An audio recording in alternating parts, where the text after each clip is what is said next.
Super 6 తో పాటు 143 super 6 తో పాటు 143 హామీలు ఇచ్చారు. కానీ ఈరోజు ఏ హామీ గురించి ఎలాంటి క్లారిటీ లేకపోవటం చాలా దురదృష్టకరం. ఎందుకంటే ఎప్పుడూ కూడా బడ్జెట్ ప్రసంగం అనగానే మెజారిటీ విద్యారంగం, వైద్య రంగం, వ్యవసాయ రంగం, ఇరిగేషన్ వీటి మీద ఎలాంటి కమిట్మెంట్తో, ఎలాంటి లక్ష్యాలతో, దేనికి ప్రాధాన్యత ఏ విధంగా ఇస్తున్నారో చెప్తారని ఎదురు చూస్తే విజన్ 2047 అని చెప్పి కాకమ్మ కబుర్లతో ఆ ప్రసంగాన్ని ముగించడం మనం చూసాం. నిజంగా చాలా బాధేస్తుంది గవర్నర్ గారితో కూడా అబద్ధాలు చెప్పించడం. ఎందుకంటే చంద్రబాబు నాయుడుకి ఇచ్చిందే 5 సంవత్సరాల కాలంలో. సో తాను ఎన్నికల్లో ఏదైతే ప్రామిస్ చేశారో ఈ 5 ఏళ్ల కాలంలో తాను ఎలా అవన్నీ ఫుల్ఫిల్ చేస్తానని చెప్పమంటే 2047లో ఏదో చేయబోతానని చెప్పటం, ఇప్పుడు నేను ఏమీ చేయనన్నది ఇండైరెక్ట్గా స్పష్టంగా చెప్పడం అనేది రాష్ట్ర ప్రజలందరూ కూడా గమనించారు. ఎంత దురదృష్టకరం అంటే గవర్నర్ గారు చదివేటప్పుడు అస్సలు లిక్కర్ రేట్లు పెంచము అన్నట్టుగా చెప్పించారు. మీకు చూస్తే తెలుసు ప్రతి బాటిల్ మీద ఈరోజు రేట్లు ఎలా పెంచారో పేపర్లలో వాళ్ళ స్టేట్మెంట్లే మీరు గమనించవచ్చు. అంతేకాకుండా ఏపీ మొత్తం తెలుగుదేశం పార్టీ, జనసేన వాళ్ళు సిండికేట్లుగా తయారయ్యి ప్రతి బాటిల్ మీద 10 నుంచి 20 వరకు ఎలా పెంచుకొని అమ్ముతున్నారో ఏ ఊరికెళ్ళి ఏ తాగుబోతుని అడిగినా కూడా అర్థమవుతుంది. ఈ విధంగా లిక్కర్లో ప్రజల్ని దోచుకొని జలగల్లా రక్తాన్ని పీల్చేస్తుంటే అసలు రేట్లు పెంచము అని చెప్పడం ఒకసారి మనం అర్థం చేసుకోవాలి. అబద్ధాలలో పరాకాష్ట. అలాగే విద్యుత్ ఛార్జీలు ఎన్నికల్లో స్పష్టంగా చెప్పారు, మేము అధికారంలోకి వస్తే 5 సంవత్సరాలు విద్యుత్ ఛార్జీలు పెంచము అని ఘంటాపథంగా చెప్పిన వాళ్ళు అధికారంలోకి రాగానే 15,000 కోట్లు విద్యుత్ ఛార్జీలు పెంచడమే కాకుండా ఇంకా భారాన్ని పెంచే దిశగా ప్రణాళికలు తయారు చేస్తూ గవర్నర్ గారి చేత విద్యుత్ ఛార్జీలు పెంచలేదు అన్నట్టుగా మాట్లాడించడము చాలా సిగ్గుచేటు చంద్రబాబు నాయుడు గారని ఈ సందర్భంగా తెలియజేసుకుంటున్నాను. అండ్ ఈరోజు మీరు ముఖ్యంగా చూస్తే చాలామంది మహిళలు చంద్రబాబు నాయుడు వస్తే ఇంట్లో ఎంతమంది ఉంటే అంతమంది మహిళలకి 1500 ఇస్తారు అన్నారు.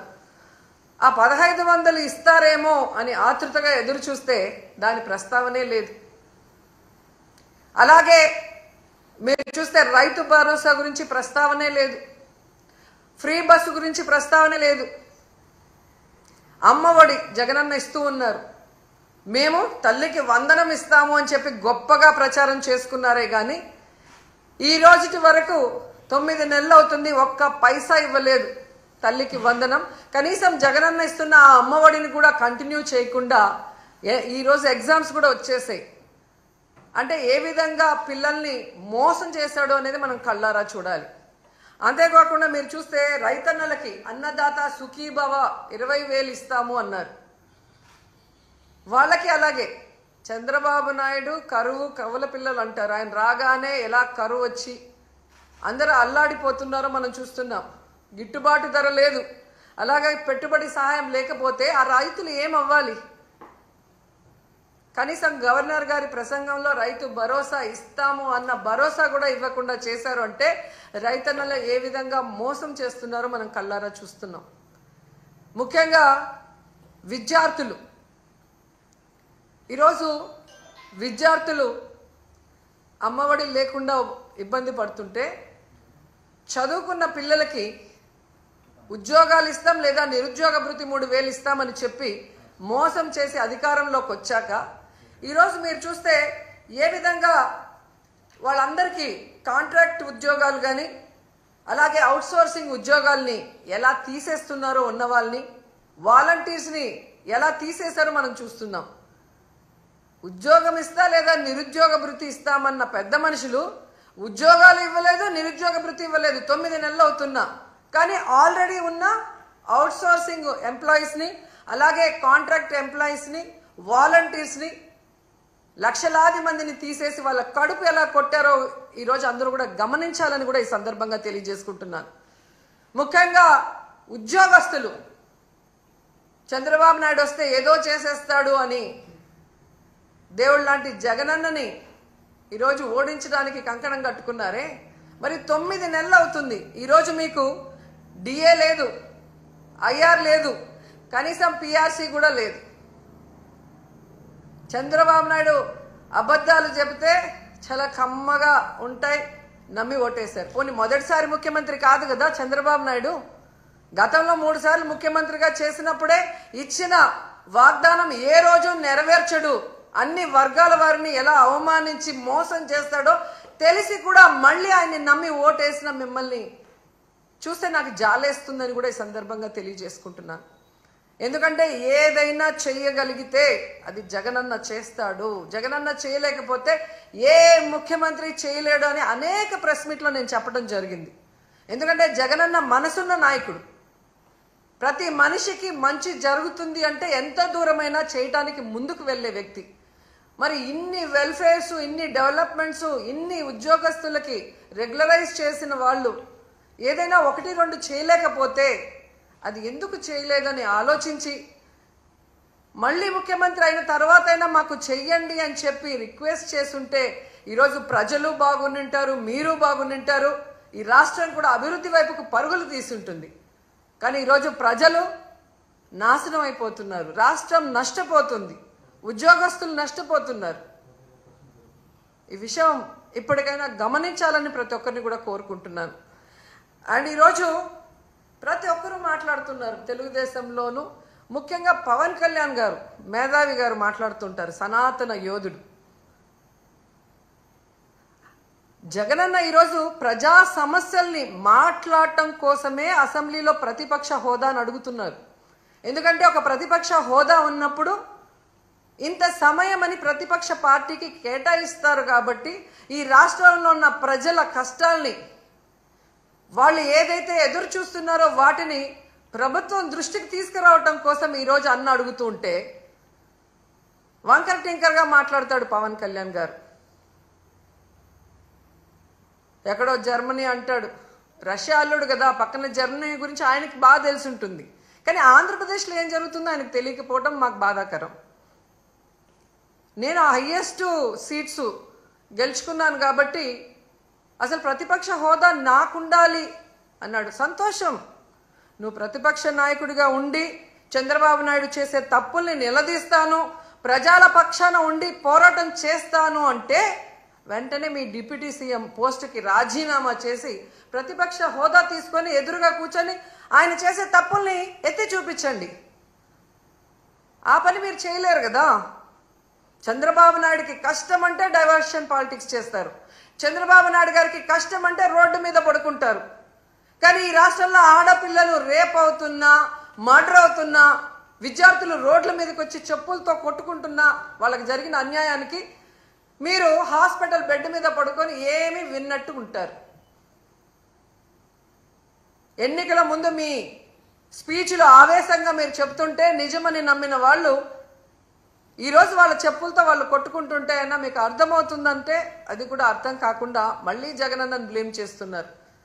మీకు నిద్రపోయినా, మెలుకున్నా, అసెంబ్లీకి వచ్చినా, బయటికి వెళ్ళినా ఎప్పుడు జగన్ జగన్ జగన్ జగన్ని ఎలా తిట్టాలి, జగన్ మీద ఎలా దుమ్మెత్తిపోయాలన్న ఆలోచన తప్ప మరొకటి లేదా? 9 నెలలైంది మీరు అధికారంలోకి వచ్చి.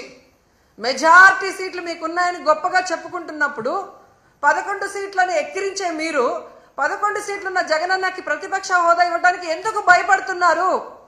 ఒకవేళ మీరు గవర్నర్ స్పీచ్లో చెప్పినట్టు గత ప్రభుత్వంలో జగన్ గారే తప్పులు చేయడం వల్ల నష్టపోయి ఉంటే ఆయన ప్రతిపక్ష హోదా ఇస్తే అసెంబ్లీకి వస్తారు కదా, అప్పుడు నిలదీయండి, ప్రూఫ్లు చూపించండి. అంటే మీ పచ్చ మీడియాలో మీరు మాట్లాడే మాటలంతా కూడా అబద్ధాలు, కేవలం జగన్ని బ్యాడ్గా చూపించడానికి మీరు ప్రయత్నం చేశారు. అదే అసెంబ్లీలో అయితే ప్రూఫ్లతో కూడా చూపించాలి, అక్కడ జగన్ ఎంత మంచివాడు, ఈ రాష్ట్రాన్ని ఎంత అభివృద్ధి చేశాడు, ఈ రాష్ట్ర ప్రజలకు ఎంత వెల్ఫేర్ చేశాడు, ఎంత డెవలప్మెంట్ చేశాడో చెప్పాల్సి వస్తుంది. కాబట్టే ఈరోజు మీరు ఆయనకి ప్రతిపక్ష హోదా ఇవ్వటానికి నిరాకరిస్తూ మేకపోతు గాంభీర్యాన్ని ప్రదర్శిస్తున్నారు అనటంలో ఎటువంటి సందేహం లేదని కూడా ఈ సందర్భంగా తెలియజేసుకుంటున్నా. ఎందుకు ఇంత గంటాపదంగా నేను చెప్తున్నానంటే, ప్రభుత్వం చేసే అవినీతిని ఎత్తి చూపించే PAC, పబ్లిక్ అకౌంట్స్ కమిటీ, ఈ దేశంలో ఏ రాష్ట్రంలో అయినా ప్రతిపక్ష ఎమ్మెల్యేకే ఆ పోస్ట్ ఇస్తారు, PACని. అలాంటి పోస్ట్ కూడా ప్రతిపక్ష ఎమ్మెల్యేకి ఇవ్వకుండా దొంగదారిన మీ ఎమ్మెల్యేకి మీరు ఇచ్చుకున్నారు అంటే మీ అవినీతి ఎంత పెద్ద ఎత్తున జరిగింది. అది బయట రాకుండా ఉండటం కోసం దొంగదారిలో మీ ఎమ్మెల్యేని PAC చైర్మన్ని మీరు ఎలా చేసుకున్నారో అందరూ కూడా గమనిస్తున్నారన్న విషయాన్ని తెలుసుకోండి. ఎందుకంటే దేశంలో ఏ రాష్ట్రంలో లేనటువంటి విధంగా ఈరోజు ఈ PAC చైర్మన్ని మీరు తీసుకోవటం అనేది చూస్తుంటే, గతంలో ఎక్కడో విన్నాను తాలిబన్ల పాలనలో మాత్రమే ఇలా జరిగిందని, తర్వాత నారా చంద్రబాబు నాయుడు గారి పరిపాలనలోనే ఇలా జరిగింది అనేది చరిత్రలో చరిత్రహీనుడిగా మీరు నిలిచిపోతున్నారని కూడా ఈ సందర్భంగా తెలియజేసుకుంటున్నా. అండ్ ముఖ్యంగా మీరు చూస్తే ఎంత విచిత్రం అంటే, అసెంబ్లీకి TV9 రాకూడదంట, NTV రాకూడదంట, 10TV రాకూడదంట, సాక్షి రాకూడదంట. వీళ్ళకి భజన చేసే భజన పచ్చ ఛానళ్ళు మాత్రమే అసెంబ్లీకి రావాలి అనుకుంటున్నారు అంటే, వీళ్ళ మీడియాలో వీళ్ళు వండి వార్చిన అబద్ధాలనే అందరూ చెప్పాలి, లేదంటే రానివ్వము అని వీళ్ళ రెడ్ బుక్ రాజ్యాంగం ఈరోజు మనకి స్పష్టంగా కనిపిస్తుంది. అంటే వీళ్ళు చేసే అవినీతి ప్రజల దృష్టికే పోకూడదు అని ఛానళ్ళని కూడా బ్యాన్ చేసే విధంగా ఈ రెడ్ బుక్ రాజ్యాంగంలో చూస్తుంటే, అసలు ఈ రాష్ట్రంలో వీళ్ళని చేసే తప్పుల్ని ఎవరు కూడా ఎత్తి చూపించకూడదు, చూపించే వాళ్ళు ఎవరిని కూడా మేము సహించమనేది స్పష్టంగా అర్థమవుతుంది. ప్రతిపక్ష హోదా జగనన్నకి ఇవ్వరు, PAC చైర్మన్ ప్రతిపక్ష ఎమ్మెల్యేకి ఇవ్వరు, వీళ్ళు చేసే తప్పుల్ని ఎత్తి చూపించే ఛానళ్ళని అసెంబ్లీలోకి రానివ్వరు, గవర్నర్ గారితో కూడా అబద్ధాలు చెప్పిస్తారు. అంటే వీళ్ళ చైర్మన్, వీళ్ళ డిప్యూటీ చైర్మన్, వీళ్ళే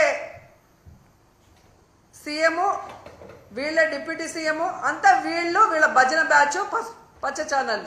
అంటే ఏ విధంగా ఈ రాష్ట్రంలో ప్రజల్ని ఎన్నికల ముందు మభ్యపెట్టారో అది కంటిన్యూ చేస్తూ ఆ ప్రజల్ని అలా మోసం చేసుకుంటూనే ముందుకు వెళ్ళటానికి వీళ్ళ ప్రణాళికలు ఇక్కడ స్పష్టంగా అర్థమవుతున్నాయి.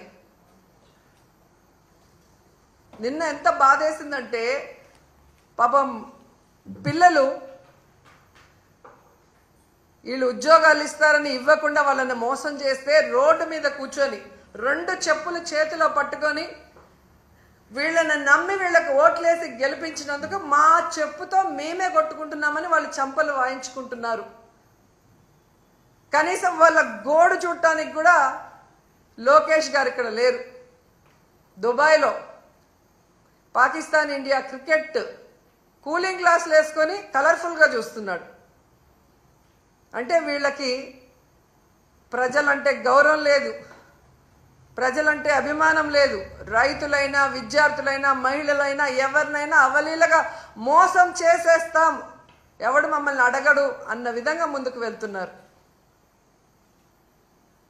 వీళ్ళకి ఒక్కటే సూటిగా చెప్తున్నాను, నిజంగా మీకు దమ్ము ధైర్యం ఉంటే, మీరు ప్రజలకి మంచి చేస్తున్నాం, మా మీద ఊరికే దుమ్మెత్తి పోస్తున్నారు అని నిరూపించుకోవాలనుకుంటే జగనన్నకి ప్రతిపక్ష హోదా ఇచ్చి చూడండి. జగనన్న అసెంబ్లీకి వస్తారు. గత ప్రభుత్వంలో జగనన్న ఏం హామీలు ఇచ్చారు, ఏం నెరవేర్చారు, ఈ రాష్ట్రాన్ని ఎలా అభివృద్ధి వైపుకు నడిపించారు, ఈరోజు మీరు ఎన్నికల్లో ఏం హామీ ఇచ్చారు, ఈ 9 నెలల కాలంలో 1,00,000 కోట్లకు పైగా ఎలా అప్పులు చేసి రాష్ట్రాన్ని అప్పుల్లో ముంచేస్తూ ప్రజలకి ఒక్క హామీని కూడా నెరవేర్చకుండా ఇంకా అప్పులు కావాలని ఎలా ప్రయత్నాలు చేస్తున్నారు, ప్రజల్ని ఎట్లా మోసం చేస్తున్నారు అనేది ప్రజలకు తెలిసేలాగా మాట్లాడతారు. లేదు మేము జగన్ని రానివ్వము అంటే మేము ప్రజల మధ్యకు వెళ్ళి ప్రజలతో కలిసి పోరాటం చేసి మీ అవినీతిని, మీ తప్పుల్ని ఎండగట్టి మీ మెడలు వంచి ప్రజలతోనే మిమ్మల్ని తరిమి కొట్టిస్తామని కూడా ఈ సందర్భంగా తెలియజేసుకుంటున్నాం.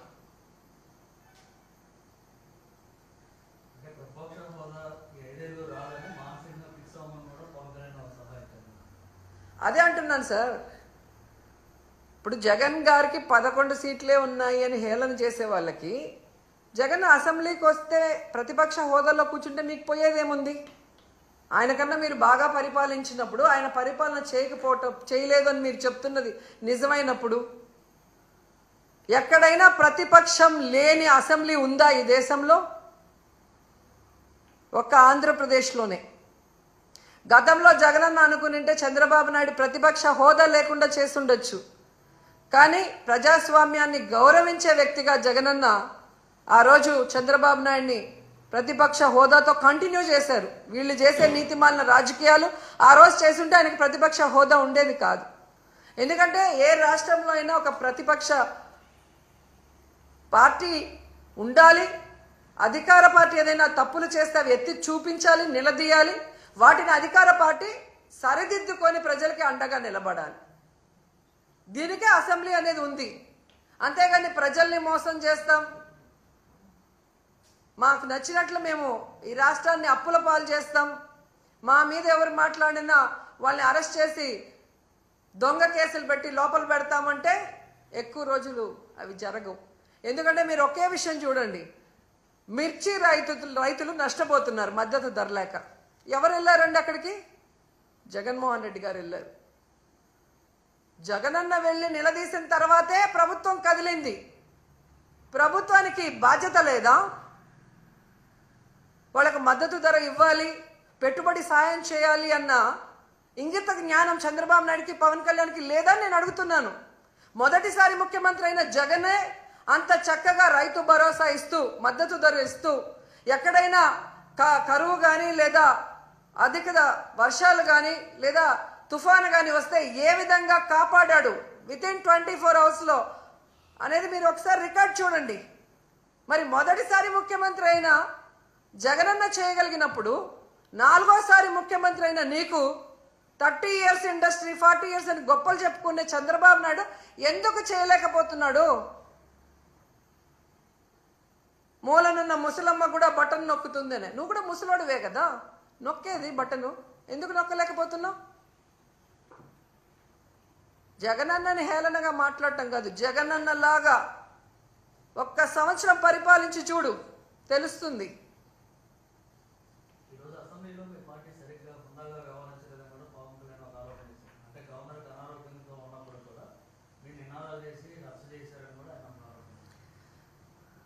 ఏమని చెప్పారు?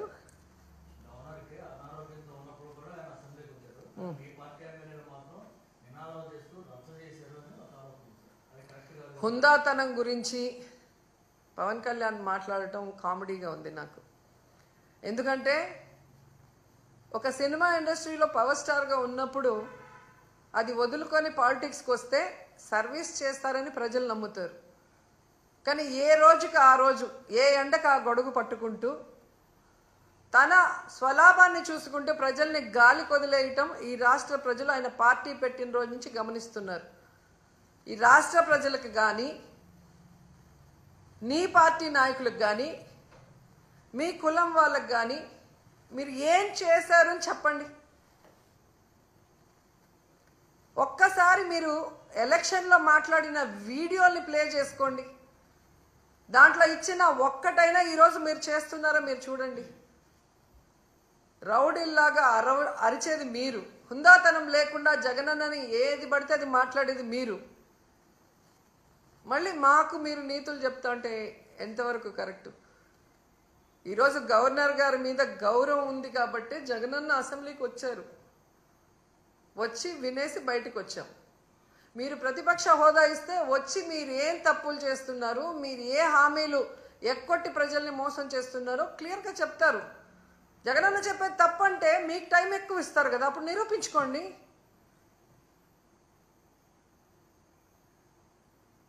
సో హుందాతనం మీకు లేదు.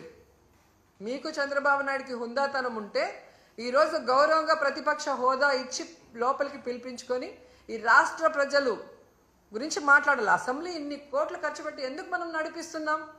చంద్రబాబు నాయుడు, పవన్ కళ్యాణ్ సెల్ఫ్ డబ్బా కొట్టుకుంటుంటే చూసి వినటానికి కాదు కదా. ప్రజల వాళ్ళ కష్ట సుఖాలో లేదా వాళ్ళ ప్రాంతానికి కావాల్సినవో అసెంబ్లీలో చర్చించడానికి వాళ్ళు ఒక రిప్రజెంటేటివ్గా ఎమ్మెల్యేని పంపిస్తారు. సో వాళ్ళ మాటలు వినరు, ప్రతిపక్షం మాటలు వినరు, మీడియా చెప్పేది వినరు. రెడ్ బుక్ రాజ్యాంగం అంటూ ఈరోజు అసెంబ్లీని కూడా ఏ విధంగా ప్రజాస్వామ్య విరుద్ధంగా మీరు నిర్వహిస్తున్నారనేది గమనిస్తున్నారు మేధావులు కూడా.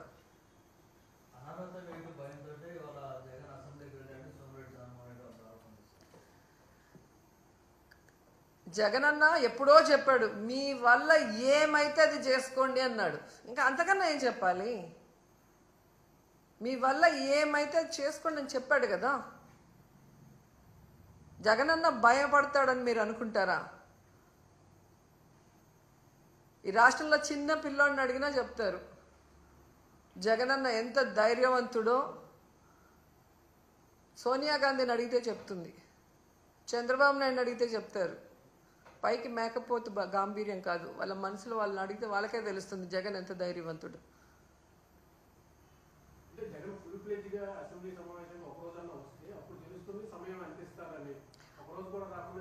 ఆల్రెడీ ప్రతిపక్ష నాయకుడిగా 67 మంది ఎమ్మెల్యేలతో మేమందరం కూడా ఉన్నాం. అప్పుడు వెళ్తే కనీసం 67 మంది ఉన్న బలమైన అపోజిషన్ లీడర్కే వాళ్ళు మైకులు ఇవ్వకుండా ఎన్ని రోజులు ఎలా ఏడిపించారో మీ అందరూ కూడా ఆ వీడియోలు చూస్తే మీకే అర్థమవుతుంది.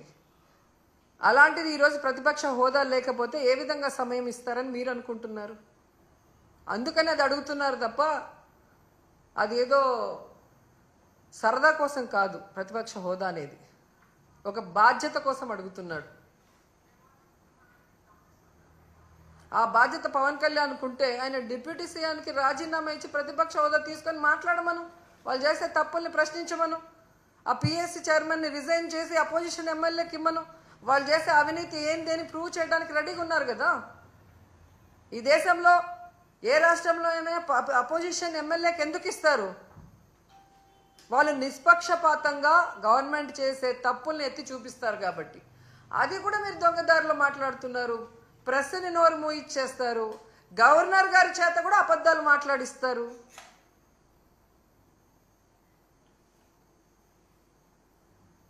మరి ఈ రాష్ట్రంలో ఉన్న ప్రజల గురించి ఎవరు మాట్లాడాలి? వాళ్ళ సమస్యల గురించి ఎవరు ఎత్తి చూపించాలి?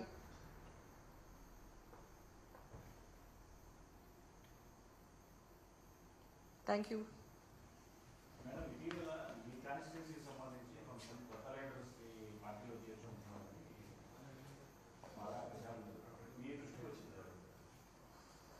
ఇంతవరకు అయితే నాకేం తెలియదండి. టీవీలో ఏదో వేస్తూనే ఉంటారు.